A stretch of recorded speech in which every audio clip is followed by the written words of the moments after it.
আজ গিয়েছিলাম দাঁতের এক্স-রে করতে, আর বাবা মা নিয়ে আসছে আম কাঁঠাল। চলো আজকের দিনটা কেমন কাটলো তোমাদের সাথে শেয়ার করি। তো সকাল সকালই বেরিয়ে পড়েছিলাম দাঁতের এক্স-রে করাতে। তো আর সকাল থেকে ব্লগটা শুরু করিনি, একেবারে বেরিয়েই ব্লগটা শুরু করেছিলাম। আর আমরা যাচ্ছিলাম কামারপুকুর রামকৃষ্ণ মিশন। তো চলে আসছি দেখো মিশনের ভেতরে। তো আসতে না আসতেই 1 গ্লাস করে শরবত দিয়ে দিয়েছিল। তো শরবত টরবত খেয়ে এখানে এসে বসেছি যেখানে এক্স-রে হবে। তো অনেকেই বসে আছে, চোখের ডাক্তার, কেউ কানের ডাক্তার, দাঁতের ডাক্তার দেখাতে আসছেন। তো দেখো মানে এক্স-রে করানোর জন্য টিকিটটা জমা দেওয়া হয়েছিল, মানে প্রেসক্রিপশান জমা দেওয়া হয়েছিল। তো বললো কানের নাকের যদি খুলতে পারেন তাহলে এক্স-রে হবে, নয়তো হবে না।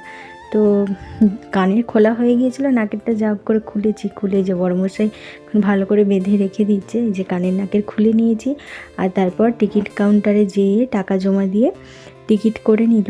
আর এই যে এক্স-রে এখন চলছে ভেতরে একজনের, এরপর আমার পালা। তো এখন এক্স-রে হয়ে গিয়েছে দাঁতের, আর এই যে দেখো সঙ্গে সঙ্গে রিপোর্টও দিয়ে দিয়েছে।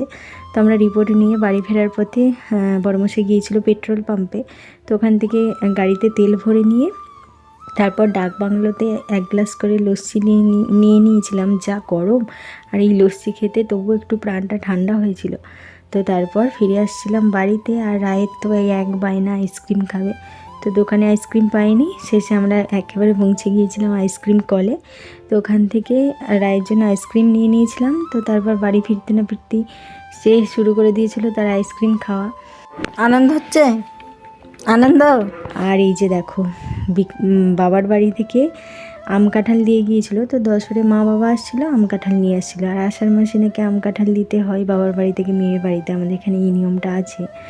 তো এই যে দেখো একটা এত বড় কাঁঠাল নিয়ে আসছে, আর তার সাথে এদিকে রয়েছে আম, সাথে নিয়ে আসছে খেজুর, আর ফল নিয়ে আসছে লেবু, আপেল। আর এইদিকে দেখো কাঁচা কলা হয়েছে মায়েদের বাগানে, তো সেখান থেকেই কাঁচা কলা নিয়ে আসছে। তো এত কিছু নিয়ে আসছে। আর মা এই যে দেখো বিকালবেলা এখন কাঁঠালটা ভাঙতে বসেছে। তো আমি আগে কাঁঠালের চোর কিছু খেতাম না, কিন্তু এখন সবই ভালো লাগে খেতে।